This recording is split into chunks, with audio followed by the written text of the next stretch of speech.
प्रेम से बोलो जय माता दी। आज से माता की नवरात्रि शुरू हो गई है, चैत्र नवरात्रि। प्यारे भाइयों, प्यारे बहनों, आप सबको नवरात्रि की ढेर सारी बधाई, शुभकामनाएं। बोलो जय माता दी। मैं आज एक कहानी लेके आई हूँ, प्यारा सा माता जी का। आप लोग को अच्छा लगे तो लाइक सब्सक्राइब करें और शेयर करें और कमेंट में ज़रूर लिखना जय माता दी। एक गांव में एक बूढ़ी माता रहती थी। उनके घर में कोई उनका परिवार नहीं था। वो अकेली रहती थी। गांव के बाहर में बगीचे में एक कुटिया बना के वहाँ पे वो रहती थी और उनका देखभाल करने वाला कोई नहीं था, ना उनके घर में कोई कमाने वाला था। तो बूढ़ी माता ने ऐसे अपना कैसा करके गुजारा करती रहती थी। एक दिन ऐसा बच्चा एक जा रहा था 10-15 साल का, और वो देखा कि माता जी अकेले ही, इनको बहुत दिक्कत हो रही है चलने फिरने में, खाने को। ऐसा उस बच्चे को लगा। वो जाके पूछा, माता जी आप कहाँ से खाती हो और कौन लाके देता है, आप क्या करती हो? तो माता जी उस बालक से बोली कि बच्चा, मेरे पास ना खाने का है और ना मुझे कुछ काम करने का है, और मेरा उम्र भी हो गया है, तो मैं क्या कर सकती हूँ। बच्चे ने उनका बात बहुत ध्यान से सुना और इतना सुन के चुपचाप अपने घर पे चला गया। जो अब वो रोज बच्चा माता जी को ले जाके अपने घर से भोजन देने लगा। अपनी माँ को सारी घटना बताया उस बूढ़ी माता का, और अपने माँ से रोज भोजन ले जाके उस बूढ़ी माता को देने लगा वो बच्चा। और वहाँ जब स्कूल से लौटता था तो माता जी के पास घंटों बैठता, उनका देखभाल करके और उनका यानी ध्यान में भटकाता रहता था। उनको अलग अलग की तरह तरह की कहानियाँ सुनाता था और अपने स्कूल की कभी बात बताता, कभी दोस्तों का बात बताता। ऐसे बूढ़ी माँ का टाइम पास करने लगा। एक दिन क्या हुआ कि वो बालक बूढ़ी माँ के पास नहीं गया। बूढ़ी माँ, जब वो बालक नहीं आया तो बूढ़ी माँ बहुत विचलित हो उठी है। उनको टेंशन होने लगा कि बच्चा रोज़ मेरे पास आता था, घंटों बैठता था, आज क्यों नहीं आया, आज मुझे भोजन भी लाके नहीं दिया। वो ज़्यादा टेंशन में आ गई। फिर उनको ऐसा लगने लगा, मैं किससे पता करूं, क्या करूं, कैसे करूं। फिर दरवाजे पे बैठ के इधर उधर देखने लगी कि कोई मिले, किसी से मैं पूछूं। तो वहाँ से एक व्यक्ति गुजर रहा था। उनको बुला के बूढ़ी माँ ने पूछा कि बच्चा, मेरे घर पे जो बालक आता था वो आज मेरे घर पे नहीं आया, उसको क्या हुआ, ठीक तो है कि कहीं गया है? तो वो इंसान ने बोला कि माता जी, वो बालक इसलिए नहीं आया कि वो बालक बहुत बीमार है और हॉस्पिटल में एडमिट है, और डॉक्टरों ने उसको बोला है कि इसका बचना मुश्किल है, इसलिए बालक आपके घर पे माता जी नहीं आ पा रहा है।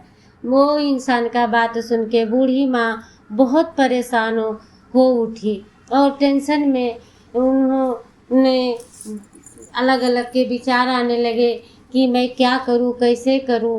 वो बच्चा मेरा बहुत देखभाल करता था, मेरे लिए बहुत कुछ किया, आज उस बालक के लिए मैं कुछ नहीं कर पा रही हूँ, मैं क्या करूँ। ऐसा बोलते बोलते वो यानी बिस्तर पे पड़े पड़े कब उसको उनको नींद लगी कि वो सो गई।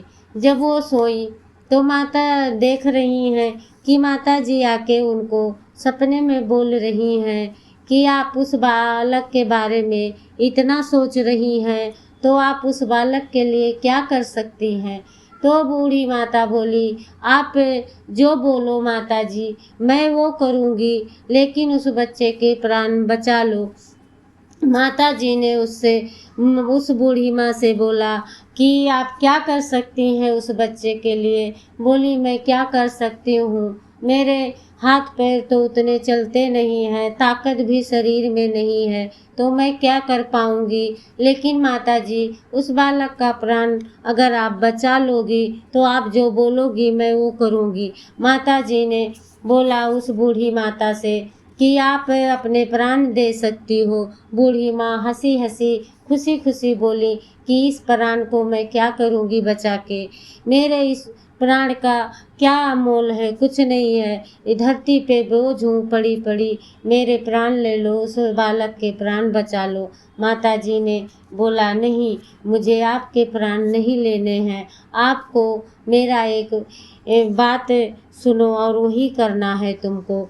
बूढ़ी माता हाथ जोड़ के माता रानी से बोलने लगी, माँ मुझे क्या करना है। माँ ने बोला, माँ शेरावाली ने बोला कि आपको कल से चैत का नवरात्रि चालू हो रहा है और आपको मेरा चौकी बिठा के बाकायदा मेरा स्थापना करके घट बिछा के कलसा बिठा के मेरा पूजन करना है, मेरा आराधना करना है, आपको उपवास करना है मेरा।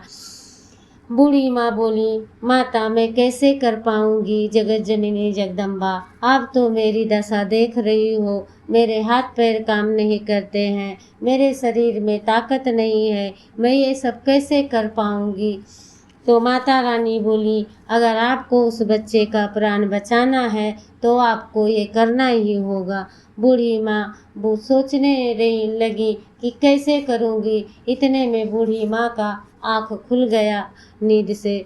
बूढ़ी माँ बैठ गई उठ के, बोली कैसे करूँगी, क्या करूँगी। फिर भी बूढ़ी माँ बोली, नहीं, उस बच्चे के लिए मैं जितना कर पाऊँगी करूँगी। माता रानी जो बोली है मुझे उतना मैं कोशिश करूँगी करने के लिए। सुबह हो गई, उसके बाद में माता रानी का नाम लेके बूढ़ी माता बगीचे में गई, वहाँ से केले के पत्ते लेके आई, बगीचे से मिट्टी लेके आई और गांव के लोगों से बोल के उन्होंने मिट्टी का घड़ा, चौकी, चुनरी ये सब मंगवा के माता जी का स्थापना किया, चौकी बिठाया, कलसा बिठाया और माँ की पूजन करने लगी, आराधना करने लगी। बोली, हे माँ, मेरे से जितना हो सकता है मैं कर रही हूँ, लेकिन उस बच्चे का प्राण आप बचाना है आपको माँ, मेरी विनती सुनना शेरा वाली मेहरा वाली। ये आराधना करने लगी माता रानी से बूढ़ी माता ने।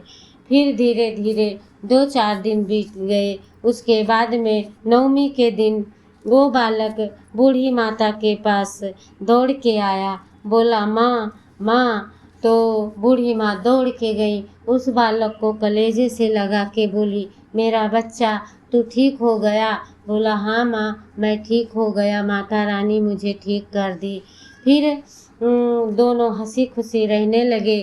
फिर रोज के पहले की तरह वो बालक अपने घर से भोजन लाता था और बूढ़ी माता को खिला के उनसे घंटों बातें करने लगा। फिर एक दिन जब बूढ़ी माँ सोई सपने में, तो सपने में माता रानी ने उस बूढ़ी माँ को क्या दिखाती हैं कि आपके कुटिया के नीचे, झोपड़ी के नीचे बहुत सारा खजाना है, उसे निकालो और अपना घर बनवाओ। फिर सुबह हुई, जब वो बालक आया तो बूढ़ी माँ वो सारी बात उस बालक से बताई। बालक ने अपने माँ बाप को जाके बताया। उसके माँ बाप ने बूढ़ी माँ की झोपड़ी हटा के जब वहाँ खुदवाया तो बहुत सारा खजाना निकला और वो खजाना इतना था कि अगर वो 7 जन्म खाते तभी भी कम नहीं पड़ता।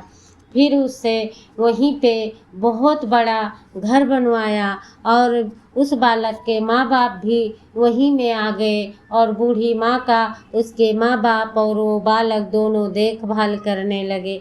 बहुत वर्षों तक बूढ़ी माँ ने अच्छे से अपनी ज़िंदगी जी, हर सुविधा सुख सुविधाएं भोगी। फिर अंत में उसे क्या नाम है, मृत्यु प्राप्त हुई। जब उसको मृत्यु प्राप्त हुई तो वो क्या देख रही है कि मुझे माता रानी के दूत लेने आए और वो खुशी खुशी माता रानी के साथ चली गई।